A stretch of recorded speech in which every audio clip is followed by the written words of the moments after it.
Hindenburg की report को निकले 1 महीने से ज़्यादा हो चुका है, लेकिन अभी तक जो है ना एक के बाद एक नए एलिगेशन लग रहे हैं अडानी ग्रुप के ऊपर।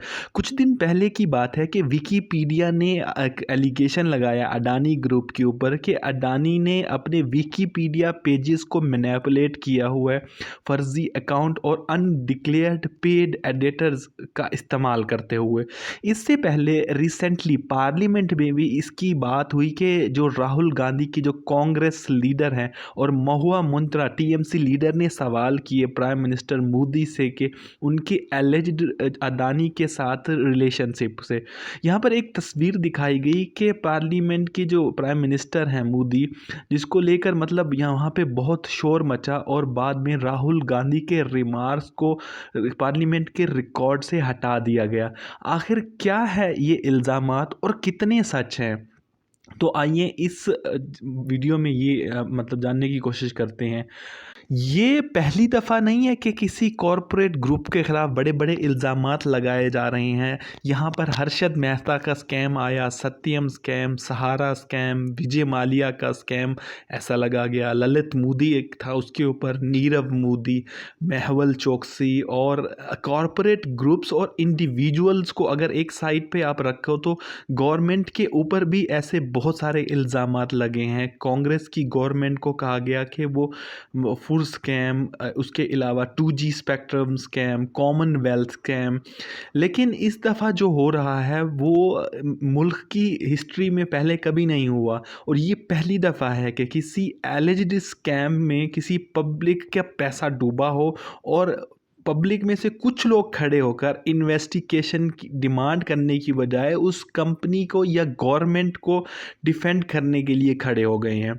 तो ट्विटर के ऊपर ट्रेंड चलाया जाता है आई स्टैंड विद अडानी। मतलब ये जो लोग अडानी के फेवर में खड़े हो रहे हैं, ये अडानी के एम्प्लॉयज़ होते या स्टॉक्स में जिन लोगों ने इन्वेस्ट किया है अडानी में, तो समझ आती है ये बात फिर भी कुछ हद तक। लेकिन कुछ लोग ऐसे हैं जो ना तो अडानी के एम्प्लॉयज़ हैं और ना ही अडानी के स्टॉक होल्डर हैं, फिर भी अडानी को डिफेंड करने के लिए सबसे पहले आगे खड़े हैं। जब इमेजिन कर सकते हैं कि विजय माल्या के केस में किसी ने हैशटैग चलाया होता कि I stand with Vijay Mallya. सोचो कोई बंदा कॉमनवेल्थ गेम के स्कैम में कांग्रेस को डिफेंड करे और कहे कि नहीं, इन्वेस्टिगेशन नहीं होनी चाहिए, तो यहाँ पर सवाल पूछना बंद करो, कुछ गलत नहीं हुआ। तो इसीलिए मुझे लगता है कि यहाँ पर सबसे बड़ा स्कैम जो लोगों के दिमाग के साथ किया गया है, मतलब बेसिक लॉजिक, कॉमन सेंस और डेमोक्रेसी की बेसिक अंडरस्टैंडिंग को ख़त्म कर दिया गया है। ये लोग कहते हैं कि अडानी पर सवाल मत करो क्योंकि अडानी एक इंडियन बिजनेसमैन है। अडानी ग्रुप ने इतनी सारी नौकरियां प्रोवाइड की हैं, इंडिया की डेवलपमेंट में हाथ बटाया है। क्या इस बात का कोई सेंस बनता है? थोड़ी सी अंडरस्टैंडिंग के लिए समझ लेते हैं कि अडानी ग्रुप का एक्चुअल में कंट्रीब्यूट क्या रहा है। पहले जॉब्स देख लेते हैं। अडानी एक टाइम पर इंडिया के रिचेस्ट आदमी थे, एशिया के रिचेस्ट आदमी थे, इनफैक्ट दुनिया के सेकंड रिचेस्ट आदमी थे। उस वक्त इनकी जो नेटवर्थ थी 12.44 लाख करोड़ थी, ये इंडियन रुपीज़। हिंडनबर्ग रिपोर्ट आने के बाद ये नेटवर्थ कम हुई है, लेकिन अभी भी ये जिस वक्त ये वीडियो बन रहे हैं ब्लूमबर्ग के अकॉर्डिंग इसकी नेटवर्थ 4.3 लाख करोड़ रुपीज़। तो ये इतना अमीर आदमी, इतनी सारी कंपनियां इनके पास हैं, तो इनकी सारी कंपनियां बहुत सारे लाखों लोगों को जॉब्स दे रही होंगी, सोचकर यही लगता है। लेकिन अडानी की खुद की वेबसाइट के अकॉर्डिंग अडानी ग्रुप तकरीबन 23,000 लोगों को एम्प्लॉय करता है, सिर्फ 23,000 लोग बस। लेकिन आप कहो कि ये फेयर कंपैरिजन नहीं है, बाकी और प्राइवेट कंपनी से कंपेयर करना चाहिए। तो अगर वो कंपेयर करें, पहले नंबर पे जो प्राइवेट कंपनी सबसे ज़्यादा जॉब प्रोवाइड करती है इंडिया में वो है टाटा ग्रुप, 9 लाख से भी ज़्यादा जॉब्स ये देता है। फिर है इन्फोसिस, 3 लाख से ज़्यादा job, Reliance industries 2,36,000 jobs, Wipro 2,31,000 jobs. Adani companies का नाम यहाँ पे टॉप 25 की लिस्ट में भी नहीं आता। अपनी जो है ना सरकारी कंपनी कोल इंडिया जो है इनकी लिमिटेड, उसको देखें तो 2.7 लाख एम्प्लॉयज़, इंडियन रेलवे में 1.25 रेल। अमूल जैसी कंपनी में जो है ना 36 लाख फार्मर्स को, ओवरऑल एग्रीकल्चर के सेक्टर में 15 करोड़ से ज़्यादा लोग एम्प्लॉयड हैं। तो नंबर्स देखो तो इतना बड़ा कंट्रीब्यूशन नहीं है अडानी का इंडिया में जॉब्स देने में। दूसरा, चलो जॉब्स नहीं तो शायद टैक्सेस में बड़ा कंट्रीब्यूट होता होगा अडानी ग्रुप का, इतनी बड़ी नेटवर्थ है। बिजनेस टुडे के अकॉर्डिंग जो कंपाइल की गई है इंडिया की top 10 tax pairing list, companies में पहले नंबर पर है रिलायंस, फिर है एसबीआई, फिर है TCS, HDFC, Vedanta, JSW steel, Indian oil corporation, Tata steel, LIC, Infosys. यहाँ पर अडानी का नाम कहीं पे भी नहीं आ रहा। तो कई लोगों ने ये चीज़ पॉइंट आउट की है कि इंडिया के सबसे अमीर आदमी लेकिन इनकी companies top 10 tax payer companies में भी नहीं आती। तो कैसे हो सकता है कि इसकी एक एक्सप्लेनेशन हो सकती है कि टैक्स लगाया जाता है प्रॉफिट के बेसिस पर, ना कि नेट वर्थ के बेसिस पर। तो चलो प्रॉफिट को ही देख लेते हैं। तो मनी कंट्रोल के अकॉर्डिंग अडानी ग्रुप इंटरप्राइजेस का 12 महीने का जो प्रॉफिट है मार्च 2022 का 1113 करोड़ रुपए। यहाँ पर कुछ अजीब नहीं लग रहा आपको कि जितनी ये बाकी सारी कंपनीज टैक्स देती हैं उतना अडानी का प्रॉफिट भी नहीं है। अगर इनका बिजनेस इतना प्रॉफिटेबल नहीं है तो इनकी वैल्यूएशन इतनी ज़्यादा क्यों है? क्या इनकी किसी कंपनी ने कोई ग्राउंड ब्रेकिंग इनोवेशन करी है या कोई ऐसी टेक्नोलॉजी बनाई है जिससे बहुत ज़्यादा इस्तेमाल किया जा रहा हो, जैसे एप्पल, गूगल, फेसबुक, टेस्ला जैसी कंपनी? लेकिन देखकर ऐसा नहीं लगता। तो ऐसा क्यों है? इसका जवाब शायद कहीं इन जो एलिगेशंस हैं इनमें तो नहीं है। तो आइए एक एक करके इन सारी एलिगेशंस को देखते हैं, स्पेशली वो एलिगेशन जो इंडियन पार्लियामेंट में लगाई गई हैं। सबसे पहला एलिगेशन लैंड स्कैम का, जो उस टाइम की बात है जब नरेंद्र मोदी गुजरात के चीफ मिनिस्टर थे। उस वक्त गुजरात में अलग अलग इंडस्ट्रीज़ ग्रुप को ज़मीन की ज़रूरत थी अलग अलग प्रोजेक्ट्स के लिए, तो उन्होंने ज़मीन खरीदी। जैसा कि के रहेजा कॉरपोरेशन ने ज़मीन खरीदी 470 पर स्क्वायर मीटर के हिसाब से। मारुति सुजुकी को ज़मीन मिली 670 रुपये पर स्क्वायर मीटर के हिसाब से।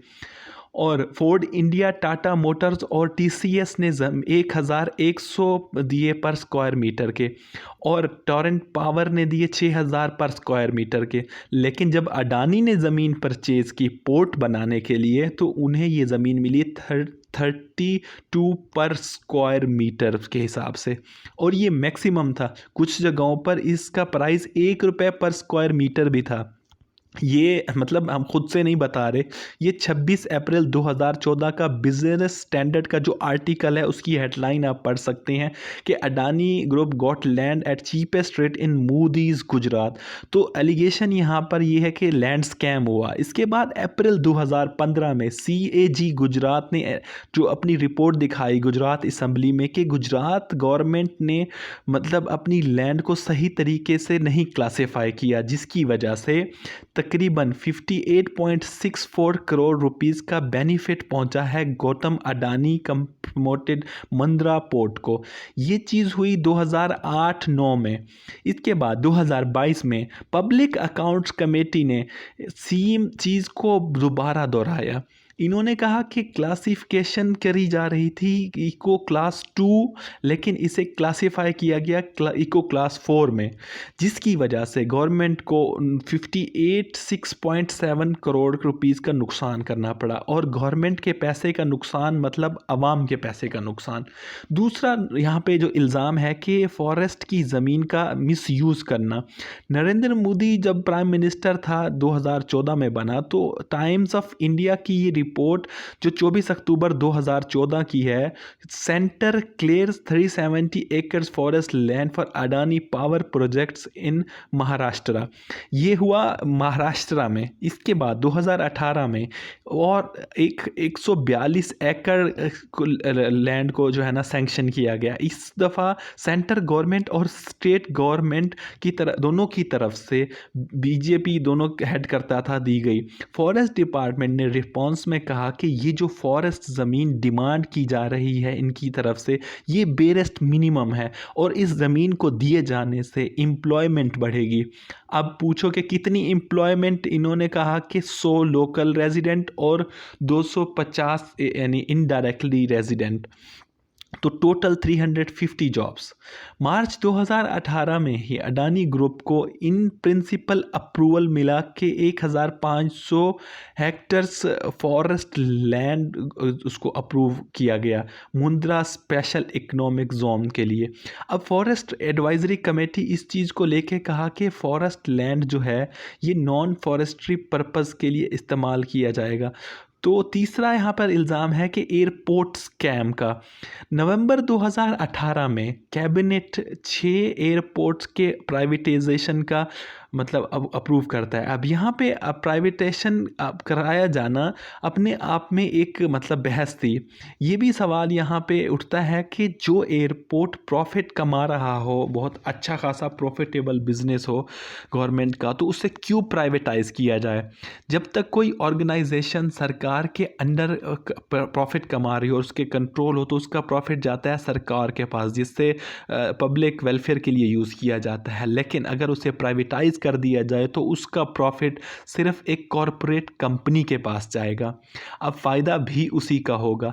पहले एक्सक्यूज़ दिया जाता था कि लॉस मेकिंग कंपनीज उन्हें प्राइवेटाइज किया जा रहा है, जो लॉस मेकिंग तो समझ में आती है। लेकिन ओएनजीसी का एग्जांपल अगर लिया जाए, फाइनेंशियल ईयर 2021-22 में इन्होंने 40,000 करोड़ का नेट प्रॉफिट इन्होंने रिकॉर्ड कराया। इंडिया की सेकंड मोस्ट प्रॉफिटेबल कंपनी बनी रिलायंस इंडस्ट्रीज़ के बाद। लेकिन फिर भी गवर्नमेंट ने ओएनजीसी को कहती रही कि ऑयल एंड गैस को प्राइवेटाइज करो। एनीवेज, ये अपने आप में एक बहुत बड़ा टॉपिक है। अब एयरपोर्ट्स को प्राइवेटाइजेशन पे आए तो नवंबर 2018 में एक कमेटी बनाई गई, public private partnership appraisal company. इस कमेटी का काम था क्राइटेरिया डिसाइड करना कि प्राइवेटाइज के वक्त एयरपोर्ट किसे दिए जाएं। इस कमेटी ने 2 डिसीजन लिए। पहला कि जो भी कंपनी इन एयरपोर्ट्स को ख़रीदेगी उन्हें पहले से ही कोई एक्सपीरियंस होने की ज़रूरत नहीं है, और दूसरा, कोई रिस्ट्रिक्शन नहीं है कि एक कंपनी कितने एयरपोर्ट्स की बिडिंग कर सकती है।